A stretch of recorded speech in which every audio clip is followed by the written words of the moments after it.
Bienvenue et merci à toutes et tous pour votre participation à cette deuxième journée de webinaire professionnel proposée par le Salon du Livre et de la Presse Jeunesse en Seine-Saint-Denis. 2 journées composées de plus de 80 rencontres avec l'édition de jeunesse. Nous sommes également heureux de vous inviter au Salon qui s'apprête à ouvrir ses portes mercredi prochain, le 30 novembre, et qui se déroulera jusqu'au lundi 5 décembre à Montreuil.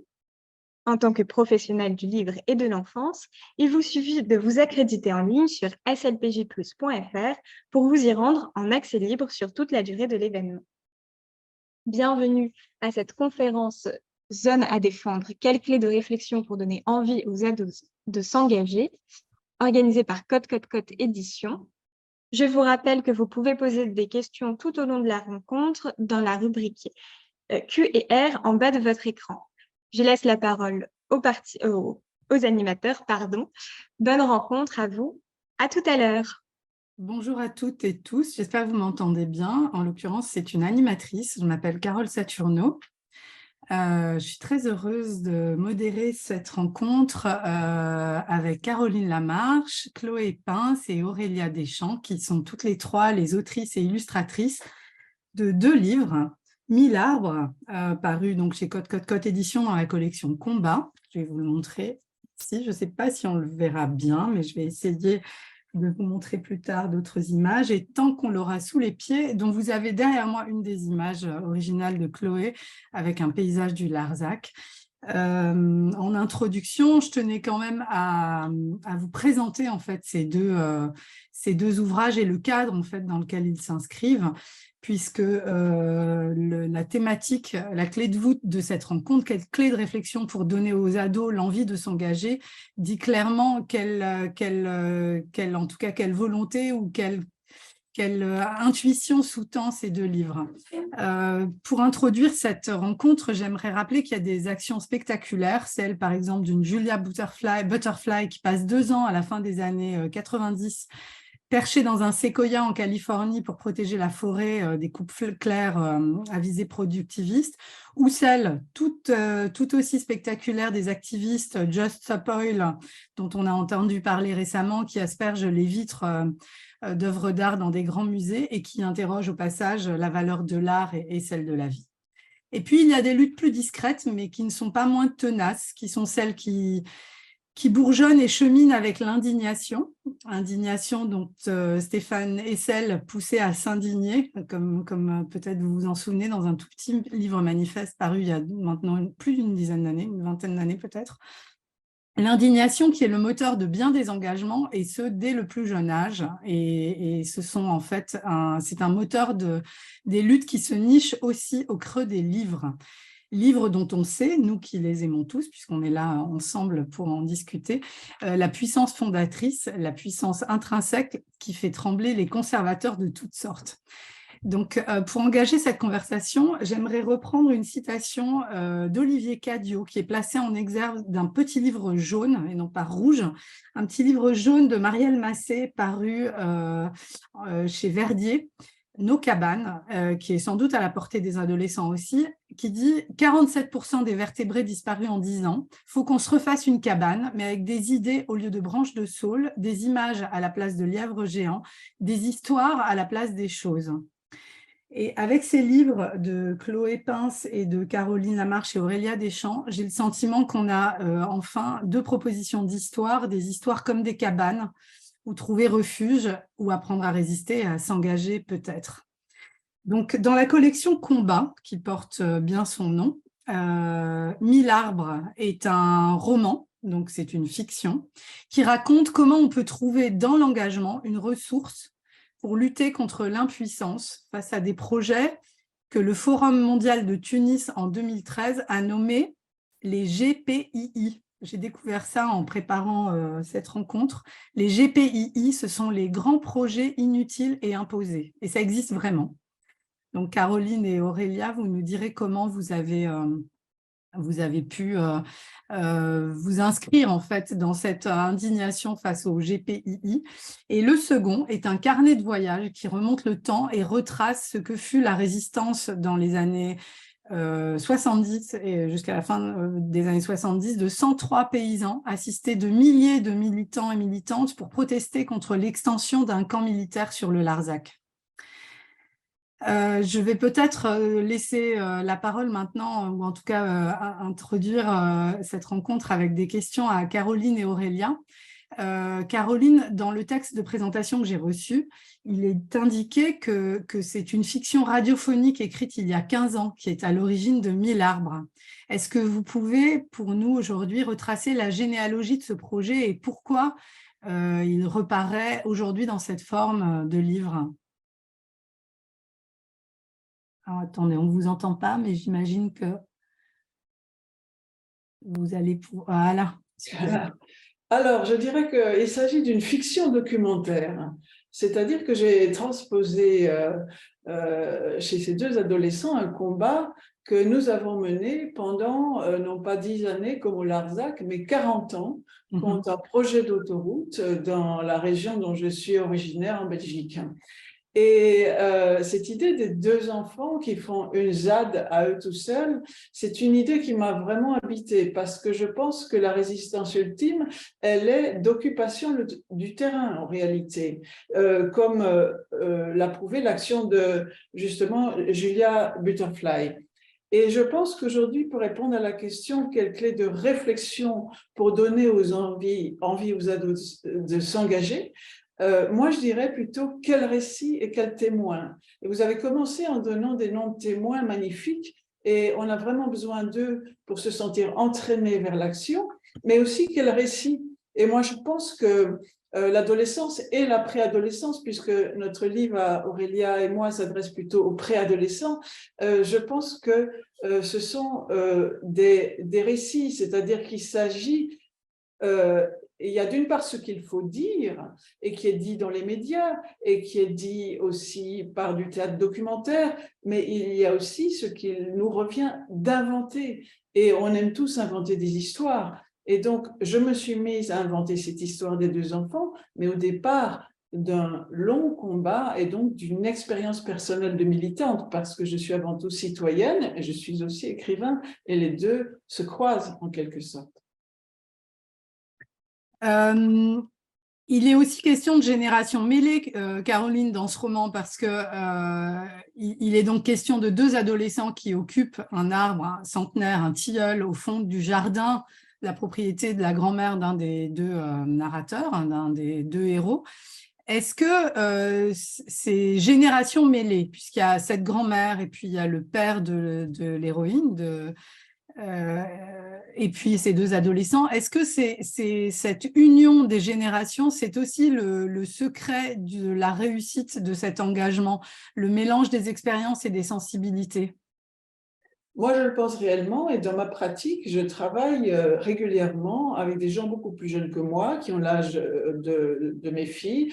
Et j'ai moi-même deux filles et leur adolescence a été, selon elles, un moment où je leur ai fait confiance, où elles ont pu prendre des risques et aussi chercher leur voie, tout en voyant que leurs parents étaient des gens engagés, militants selon leurs moyens et leurs compétences.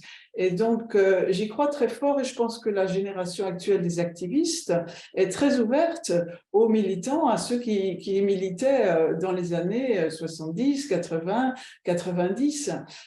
C'est une question d'état d'esprit et ça me donne vraiment, quand je me rends sur une ZAD comme nous avons ici eu à Liège récemment, au bois de la Chartreuse, l'accueil des zadistes, leur connaissance des dossiers du terrain rejoint tout à fait l'expérience que nous avons eue en tant que militants et sur le terrain de cette lutte contre un projet d'autoroute dont est inspirée en fait cette histoire. Mais alors du coup, c'est vrai que la place du collectif, c'est en tout cas quelque chose que je trouve assez beau dans ce récit et qui est complètement différent. C'est un collectif différent de celui qu'on va trouver dans le livre de Chloé sur le Larzac. c'est tout de même l'éloge de ce proverbe bien connu, l'union fait la force, contre tous les égoïsmes. Est-ce que c'est aussi ça que vous souhaitez défendre? Est-ce que c'est la revendication de l'engagement ne peut passer que par le collectif? Absolument, et surtout aujourd'hui en réalité, et dans ma pratique, moi je suis écrivain tout terrain, je dirais, mais j'écris aussi des romans pour Gallimard, et je suis absolument opposée dès le départ à cette figure de l'écrivain dans sa tour d'ivoire ou du grand écrivain avec un grand G et un grand E. Comme je le dis, j'ai toujours été citoyenne avant tout et aussi reliée aux membres de ma famille, c'est-à-dire à mes filles, aujourd'hui à mes petites filles. Et donc, c'est tout ce flux de vie qui me porte en permanence et qui finalement permet de garder confiance. Parce qu'évidemment, le constat, et surtout après la COP 27, est quand même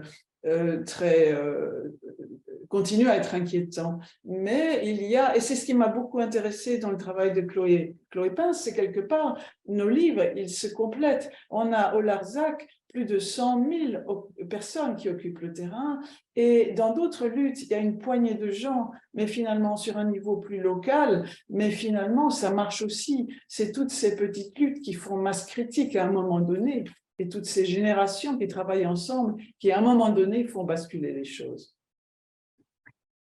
Aurélia, on aperçoit derrière moi une des illustrations qui jalonne en fait le récit de Caroline.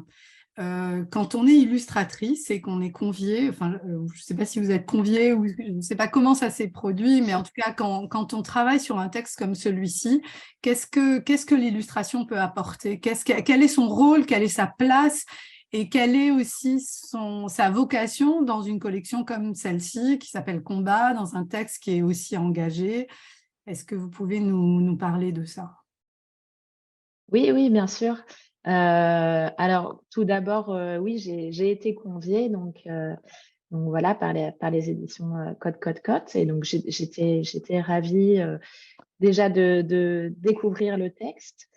Et puis, au niveau de l'illustration, je pense que voilà, le but de l'illustration, c'est quand même de raconter autre chose, enfin, pas de raconter autre chose, mais de compléter, voilà, d'essayer de mettre de la poésie avec de l'image, de ne pas coller au texte trop près, mais voilà, d'y ajouter d'autres choses par l'image. Voilà. Est-ce que, alors moi j'ai beaucoup aimé ces deux livres pour des raisons à la fois personnelles mais aussi professionnelles, je dirais. Je trouve qu'il y a quelque chose, quand je parlais tout à l'heure d'actions spectaculaires versus des actions peut-être plus discrètes ou plus, mais qui n'étaient pas moins fortes ou moins tenaces. Je pense notamment à la qualité des illustrations, aussi bien dans ce texte que dans celui de Chloé. Et quand je parlais de discrétion, en fait, ce qui me vient à l'esprit, c'est plutôt le mot de douceur et la force incroyable de la douceur de ces illustrations qui, en fait, n'empêche pas du tout comment dire, Radicalité. Oui, non, c'était pas de la qualité. Voilà, c'est en lien avec la force de l'engagement. Voilà, c'est ça. Je trouve qu'il y a quelque chose dans la beauté de ces images qui n'empêche pas qu'on puisse se sentir poussé à réfléchir ou poussé à peut-être s'engager ou poussé à être du bon côté de l'engagement. Est-ce que c'est, quand on est illustratrice, quelque chose auquel on réfléchit et quand on travaille sur un sujet comme celui-ci? Comment est-ce que ça pourrait très bien être il y a des moments de rage, d'indignation dans ce texte, mais l'illustration qui est en regard du texte n'est jamais, comment dire, c'est une rage qui est sous-tendue par tout de même une esthétique, un choix esthétique et une douceur, en tout cas, dans le trait, dans le choix des couleurs. Est-ce que c'est quelque chose auquel vous avez réfléchi? Mais je pense que d'abord, on s'approprie le texte.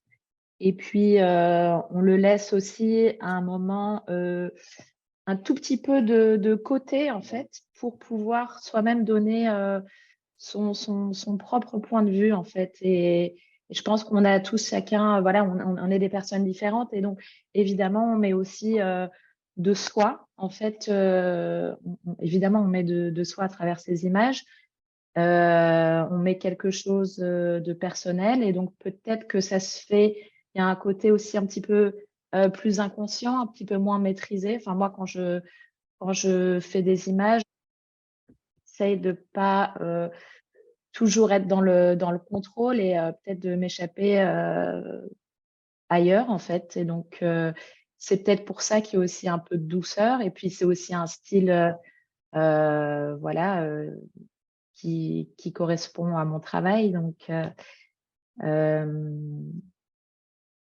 voilà. Et puis, oui, c'est aussi l'histoire de 2 adolescents. Et je sais pas, je pense que le récit est fort. Et moi, j'avais probablement aussi envie d'ajouter un côté, oui, un côté un peu plus lié à l'enfance, mais moins à la dureté du récit en soi. Voilà. Je comprends. Je trouve aussi que ça laisse une place en fait à la nature dans des couleurs ou en tout cas un choix esthétique qui n'est pas celui qu'on imagine, puisque là on voit derrière moi, ce sont vraiment les tonalités du livre. Il s'agit d'un tilleul qui est souvent symbolisé par un grand arbre qui pourrait être un autre arbre, hein, qui pourrait être un chêne, qui pourrait être... Mais c'est vrai que dans ce choix esthétique, dans cette coordination aussi sans doute avec le texte de Caroline, est-ce qu'il y a aussi une volonté peut-être de séduire ou en tout cas d'attraper le lecteur dans la lecture avec ces images? Oui, déjà, c'était un choix de l'éditrice de travailler en bichromie. Donc, il a déjà fallu répondre à cette demande. Et puis, en créant les images, finalement, j'ai aussi voulu rajouter des couleurs intermédiaires, justement pour adoucir aussi un petit peu tout ça, pour rendre les choses un tout petit peu moins brutes. Voilà, au niveau des couleurs. Mais c'est vrai que du coup, travailler avec un choix réduit de couleurs, ça a un certain impact, quoi, je trouve. Et je trouve que c'est assez que ça marche bien ici avec l'histoire, quoi. Oui, je voulais féliciter l'éditrice en question, puisqu'il s'agit d'Odile Flamand, parce que je trouve aussi qu'il y a un choix porté sur la qualité à la fois du papier, mais même de la fabrication et de la reliure, qu'il faut vraiment souligner. Il y a un très joli fil rouge au centre du livre et au dos collé qui est relié, qui en fait convient assez bien aussi au nom de la collection Combat. Je trouve que symboliquement, c'est quelque chose qu'on peut aussi remarquer et qui fait du bien en fait dans un récit comme celui-ci. Chloé Pince, donc votre livre, tant qu'on l'aura sous les pieds, raconte comment 103 paysans se sont unis à des milliers de militants dans les années 70 pendant une dizaine d'années pour résister en fait à l'extension d'un camp militaire. Cette histoire du Larzac, c'est d'abord symboliquement une histoire fondatrice dans l'histoire du militantisme, sans doute en France. Il y a quelques jours, dans le journal Le Monde, le 19 novembre, c'était il y a moins de 10 jours, je lisais que 300 militants fêtaient les 10 ans de l'occupation de la ZAD de Notre-Dame-des-Landes. Ils criaient « Noba Saran », en référence aux luttes en cours contre les projets de méga-bassines qui visent à stocker l'eau pour les céréaliers. Et ces militants disaient qu'en fait, un des succès du soutien, en tout cas des militants de Notre-Dame-les-Landes à ces projets de résistance aux méga-bassines, c'était qu'ils avaient une bonne expérience des actions directes et la capacité à stopper des chantiers et la compréhension de l'importance de lier ces combats au monde paysan. Et pour moi, en fait, ça résume complètement cette lutte du militantisme qui est né sur les plateaux du Larzac, avec d'un côté donc des familles catholiques ancrées dans un territoire rural très isolé, très désertique. Je vais remettre une des images, peut-être celle-ci, voilà, où il y en a une autre avec pas mal de moutons. Donc, c'est à l'image de votre travail, ce carnet de voyage. Je pense qu'on peut dire carnet de voyage parce qu'en fait, l'intitulé de cette collection, c'est randonnée graphique. Et vous allez nous dire comment vous vous inscrivez dans cette collection. Mais en tout cas, moi, ce qui d'abord me vient à l'esprit, c'est comment une jeune femme de 2022 se sent héritière de cette lutte et comment un livre comme celui-ci peut donner aussi des ailes à des jeunes militants et militantes.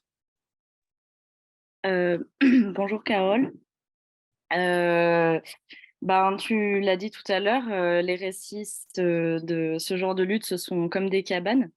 Et donc, qu'elles se soient passées il y a 30 ans ou actuellement, ou les luttes à venir, ça crée un archipel, une constellation de tout un tas de récits qui sont créateurs d'émotions et qui sont très importants à transmettre, notamment au travers des livres, je pense, justement pour allumer cette émotion chez les jeunes générations. En l'occurrence, c'est ça le sujet.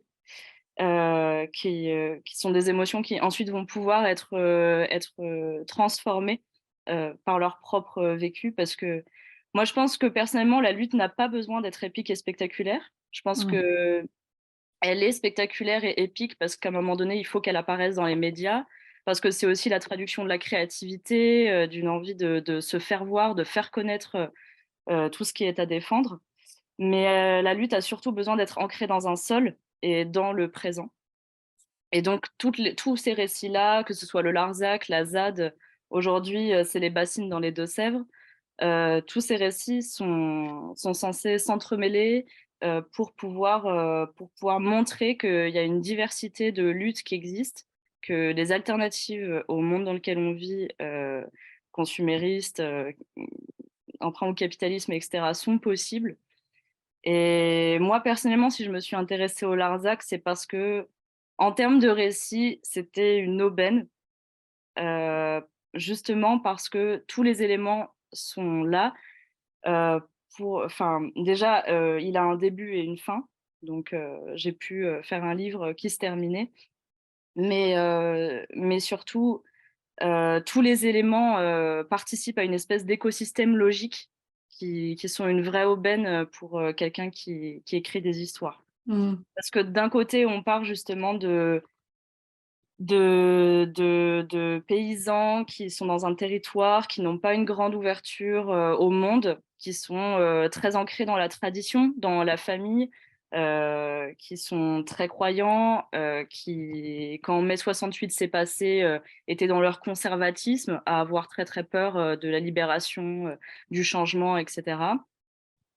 Et qui au final ont bénéficié de cette révolution de mai 68 parce que quand ils ont appelé à l'aide, il y avait des milliers de personnes qui étaient prédisposées à venir les aider et qui étaient les héritiers de mai 68 qui s'étaient passés seulement 3 ans avant. Et donc c'est toute cette conjonction-là et le fait de se mélanger qui a participé pendant 10 ans à la réussite de cette action. Mais parce que le contexte et la conjoncture des choses étaient parfaites à ce moment donné.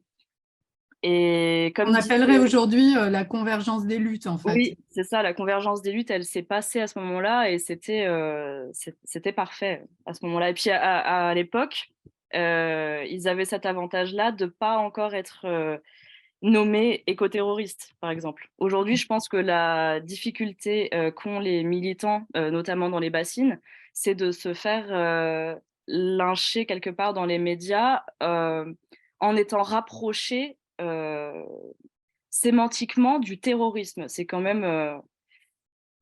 ils partent avec une grosse difficulté qui est là, où je pense qu'à l'époque, au Larzac, toutes les petites actions menées, etc.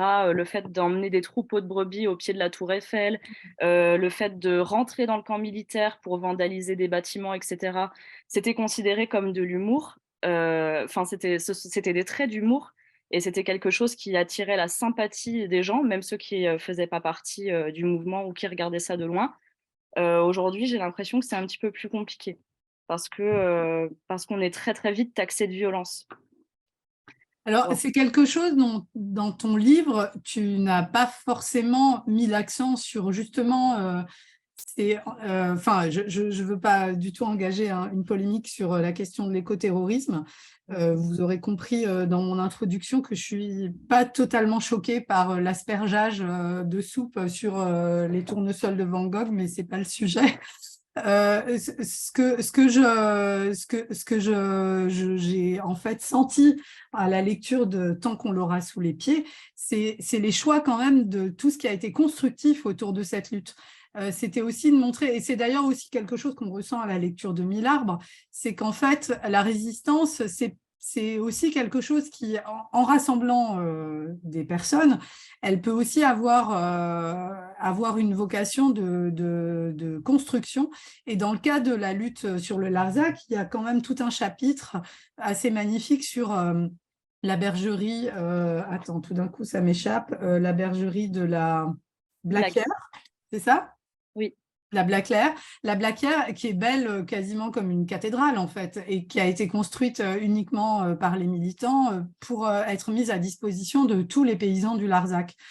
Donc c'est vrai qu'il y a dans le choix de ta narration qui part de tes questions mais qui est aussi un voyage dans le temps. Il y a quelque chose de très beau et de très positif aussi, enfin, si on devait résumer de manière binaire, la manière dont en fait cette lutte s'est engagée et elle a été, c'est vrai, exemplaire. C'est vrai aussi, quand on voit les choses depuis 2022, que probablement que les militantes et les paysans et les militants tous rassemblés seraient vus comme des éco-terroristes. Est-ce qu'il y a de la nostalgie chez toi pour cette lutte ? Est-ce que c'est quelque chose qui a traversé en tout cas ton travail ? Alors, pas du tout de la nostalgie, parce que, comme j'ai dit, je pense que chaque chose appartient à son époque. Bon, maintenant, toujours aujourd'hui, il y a toujours des constructions qui se font, il y a toujours des laboratoires qui s'ancrent dans le sol. Il y a toujours des gens qui agissent et qui font des belles choses, c'est sûr. Qu'est-ce que je voulais dire ? Je ne sais plus. Après, la bergerie, pour moi, c'est un symbole de collectivité. Et tout ce qui se construit en général sont des symboles ensemble dans cette démarche-là qui marche par légitimité et pas forcément par légalité. Parce qu'on se sent légitime de construire quelque chose, on le fait. On n'attend pas que ce soit légal. Forcément. Donc voilà. Et je trouve que ce sont des éléments qui sont beaux à intégrer dans une narrativité parce qu'ils sont porteurs de symbolique. Un peu comme dans Mille Arbres, l'autoroute, c'est un énorme symbole du triomphe de l'individualisme pour moi. Et Ouais. c'est très bien retranscrit, du coup, la lutte contre une autoroute, la lutte contre la voiture et l'individuel, etc. Voilà. Qui en vient à détruire le paysage. Enfin voilà, pour moi, ce sont comme des briques narratives qui aident à porter l'émotion et à former la compréhension aussi. Voilà, je sais pas si c'est très clair. Tu l'as un peu abordé en tout début là, d'interview. Tu disais que tu étais plutôt pour des choix esthétiques ou en tout cas qui n'étaient pas forcément spectaculaires. Et je pense que l'image qui est en fond d'écran derrière moi donne une idée en fait du choix qui a été le tien. C'est quasiment un livre alors je dirais pas noir et blanc, c'est gris, presque sépia. C'est pour ça aussi que je parlais de nostalgie. Pour moi, il y a quelque chose qui est de l'ordre de la photo sépia. Mais en tout cas, on progresse dans ce livre, un peu comme quand j'imagine, c'est pour ça que je trouve aussi que le titre, je ne sais pas si c'est toi qui as choisi ce titre, mais ou si c'est Odile Flamand, mais randonnée graphique, c'est vraiment ça. On traverse ce livre un peu comme une randonnée où on va trouver des cairns en chemin, où on va poser quelques cailloux et on progresse en fait dans la narration, sans que ce soit une souffrance du tout, c'est pas du tout une randonnée physique, mais en tout cas, il y a quelque chose d'extrêmement doux. Et même si il y a parfois des pages où le blanc en fait a une grande place narrative, ce désert que représente le Larzac, parce que c'est vrai que c'est une terre assez désertique, c'est pas verdoyant le Larzac, c'est aride, c'est minéral. On ressent ça en fait dans les pages de ce carnet. Mais en tout cas, ça n'est pas sec. Ça n'est pas un choix esthétique sec. Est-ce que tu as beaucoup travaillé autour de ça? Est-ce que tu as fait le choix? Est-ce que tu t'es pas dit à certains moments, parce que je sais aussi que tu es capable de choses magnifiques en couleur, est-ce que tu t'es pas dit, je peux aussi rendre compte des jaunes, des lichens, des mousses, il y a aussi ça sur le Larzac, la paille, le côté brique de la Blaquière. Est-ce que comment tu as fait ce choix en fait esthétique? Alors, je pense qu'au départ, le choix était plutôt inconscient. Je pense que j'avais besoin de dessiner rapidement. Et donc, avoir un crayon, enfin 2 crayons, un bleu foncé et un gris. Je pense que j'avais choisi ça au départ parce que ça me faisait penser aux couleurs du fromage, le Roquefort. Je me disais, bon, voilà. Mais j'avais besoin de dessiner rapidement, en tout cas, parce qu'on parle d'un désert qui est quand même un paysage censé être inerte. Et la figure du mouton, en fait, je pense que j'ai commencé à dessiner en regardant des vidéos INA. Donc des vidéos INA du début de la lutte au Larzac. Donc, et en fait, il y a ce plan qui se déroule sur un paysage immobile très aride. Et il y a la voix du journaliste qui est très années 70 comme ça, qui dit pour qui n'a pas l'œil, il n'est guère facile de distinguer les moutons parmi les pierres. Et d'un coup, le paysage se met à bouger parce qu'en fait, ce qu'on croyait être des pierres au loin, en fait, c'était un troupeau de moutons qui commence à se déplacer. Et je pense qu'en fait, j'ai commencé à faire mon dessin à partir de ces images-là, d'un grand désert avec juste de l'herbe et de la pierre. Et d'un coup, il y a comme le paysage qui commence à se mouvoir. Et je pense que c'est comme ça que j'ai commencé mon dessin et que j'ai commencé mon récit. C'était à partir de cette figure-là du mouton qui finalement est le plus légitime à occuper ce paysage tellement il habite ce paysage et il le met en mouvement à un moment donné.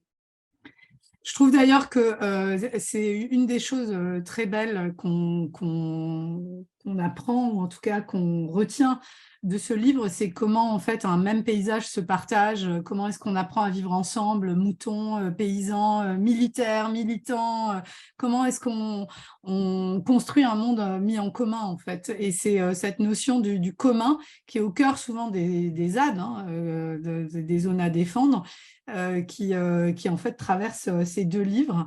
Peut-être qu'on aura le temps de laisser quelques questions au public qui est présent, mais à chacune d'entre vous, j'aimerais demander si en fait le livre est pour vous une ZAD. Et si vous, artistes, créateurs, créatrices, vous vous sentez des zadistes. Alors, Caroline, peut-être en premier. Oui, parfaitement. La zone à défendre, c'est aussi les mots à défendre.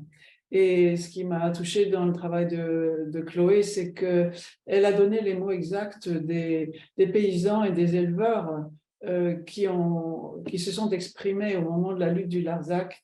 Et quelque part, on a opéré de manière complémentaire, c'est-à-dire ce que j'ai compris, c'est qu'elle elle s'est beaucoup documentée, elle a beaucoup lu, elle a beaucoup regardé avant d'aller sur le terrain, mettre le terrain sous ses pieds.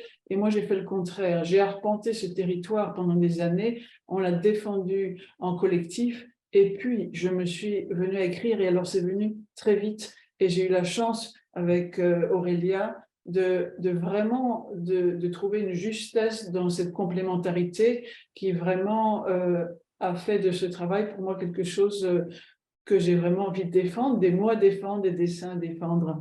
Voilà ce que je peux répondre pour le moment. Peut-être aussi par rapport à cette grange multicentenaire de la Blaquière, c'est un désert, le Larzac, et moi, les personnages, c'est pas les moutons, c'est les arbres. Et la manière dont Aurélia a dessiné ce tilleul, c'est très fort aussi. C'est-à-dire que les personnages sont vraiment les arbres, et c'est pour ça que les enfants montent dans cet arbre et décident d'y rester. Aurélia, comment tu peux réagir à cette question? Est-ce que tu te sens toi aussi une zadiste? Non, je pense que ce serait un peu trop fort parce que de dire ça. Mais par contre, évidemment, je suis sensible à tout ça. J'ai accepté d'illustrer ce texte. Donc évidemment, je pense que j'ai aussi quelque chose à dire de ce côté-là par l'image. Voilà. Par l'image et par le format, sans doute. Je ne sais pas si le fait que le livre soit finalement, est-ce que c'est une arme de combat? Est-ce que tu te sens, toi, en tant qu'illustratrice, et donc dans l'objet livre, est-ce que tu dirais que le livre est un outil, en tout cas, de ce laboratoire qui est celui de l'engagement, de la création dans des ZAD? Oui, bien sûr, je pense. Et puis il est aussi destiné aux jeunes, aux ados. Donc évidemment, il y a aussi quelque chose Question du public, oui. qu'on leur transmet directement parce que c'est à eux aussi que s'adresse ce livre. Donc oui, évidemment.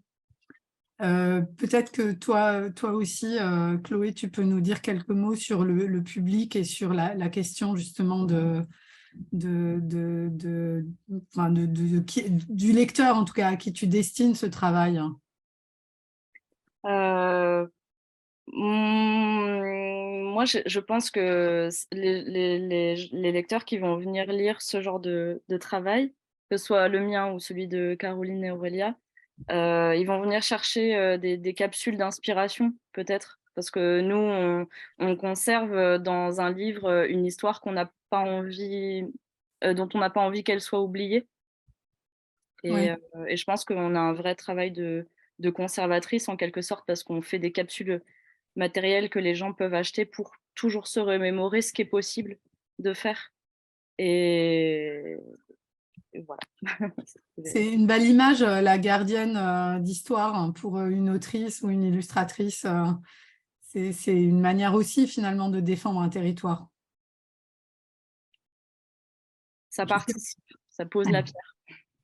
Je ne sais pas s'il y a des questions. Est-ce que... là, je vois qu'il est 10h37. Est-ce que vous avez des questions à nous poser?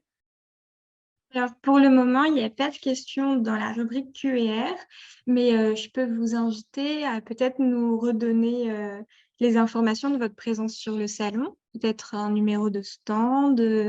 Est-ce que on retrouve nos auteurs, illustrateurs sur le salon? Est-ce qu'Odile voudrait juste nous dire ça? Je vois qu'Odile est présente. Est-ce qu'elle peut nous indiquer, en tout cas, sur le salon, quel est le numéro de stand? Oui, bonjour. Le stand est le B25A et nous serons sur le Grand Marché. Et je n'ai pas le programme en tête, mais Caroline sera là pour... Peut-être, Caroline, peux-tu rappeler, en fait, à une table ronde, une émission, l'enregistrement d'une émission, en fait, Oui, le mercredi. c'est une émission avec plusieurs auteurs, illustrateurs à 15h. Après, je suis face à vous, donc je n'ai pas les informations sous la main quant au lieu précis et à l'annonce. À 15h, quel jour, Caroline? Le 1er. Le 1er décembre. Le 1er décembre. Et Chloé et Aurélia, je ne sais pas si vous venez à Montreuil. Non, moi, personnellement, non, je serai malheureusement pas là. Et Chloé? Oui, je serai là du jeudi au lundi et en dédicace à partir de 18h, si je ne me trompe pas. Tous les jours? Non, il y a un jour. Je n'ai plus les dates. On avait indiqué le vendredi, le samedi et le lundi. Oui, c'est ça, voilà. Vendredi, samedi, lundi pour Chloé et une rencontre avec Caroline Lamarche le 1er décembre à 15 h, donc au Salon du Livre. Oui, en fait, la table ronde, l'émission a lieu de 13h45 à 15h30 et elle sera en fait diffusée sur la télé du salon vers 19h, je crois. Et l'intitulé « Désir de monde, se relier au vivant ». Désir de monde. Et donc, c'est visible en replay pendant Ouais. des années. Également sur la page YouTube du salon, normalement. Et donc, sur le stand B25A du Grand Marché du Salon du Livre. Et je vous relaye juste une question de Juliette qui vient d'arriver. Avez-vous montré votre travail à des ados et si oui, quelle réception il y a eu? Caroline, peut-être? Des lecteurs, lectrices? Oui, enfin, c'est aussi une question adressée à l'éditrice. Je pense que le livre circule dans les écoles. Après, on n'a pas encore été, je dirais, invité à rencontrer les étudiants ou les élèves. Moi, c'est un livre que j'ai offert. C'est un livre, je vois très bien que ça marche et que ça suscite évidemment des questions dans mon entourage, tant d'ailleurs chez les adultes que chez les enfants, parce que ça résume de manière assez limpide un combat qui a vraiment existé et qui n'est pas tout à fait fini d'ailleurs. Mais je n'ai pas eu l'occasion de passer dans les écoles avec ce livre, pour le moment. Je sais qu'il est finaliste de prix ici en Belgique. Ça veut dire qu'il y a des gens, peut-être même des jurys d'adolescents qui les ont lus en tout cas, et l'ont choisi. Chloé, est-ce que tu as eu des lecteurs ou lectrices adolescentes, ou en tout cas du jeune public qui ont... Non, mais il n'est pas encore sorti, donc c'est dans une semaine à peu près. Mais bon, je l'ai fait lire à des gens de mon entourage, mais qui ne sont pas des adolescents. Donc ça a été bien reçu dans mon entourage, mais parce que c'est mon entourage, je me fie pas. Voilà. Donc, si je peux ajouter quelque chose peut-être, ce que je trouve beau dans la collection Combat, c'est qu'après le récit, la fiction, si on veut, il y a à l'intention des éducateurs et des parents toutes des pages qui disent ce que c'est qu'une ZAD avec beaucoup de précision et d'exemples concrets. Et donc, c'est un peu un livre à deux volets. Et là, je pense que ça peut induire un dialogue entre les professeurs, les parents et les jeunes qui est facilité par cette double approche en réalité. Donc ça m'a beaucoup séduit aussi. Oui, c'est vrai. Je pense que c'est important de l'indiquer. Il y a une postface qui précise en fait le cadre, je dirais vraiment documentaire pour le coup de cette résistance à la construction de cette autoroute. Et c'est tout à fait intéressant. Et c'est peut-être même plus une postface qui s'adresse à des adultes. Ça, c'est mon point de vue de lectrice, mais que j'ai trouvé vraiment intéressante et qui engage en tout cas effectivement le dialogue entre adultes et jeunes autour de ces questions-là. Est-ce qu'il y a d'autres questions?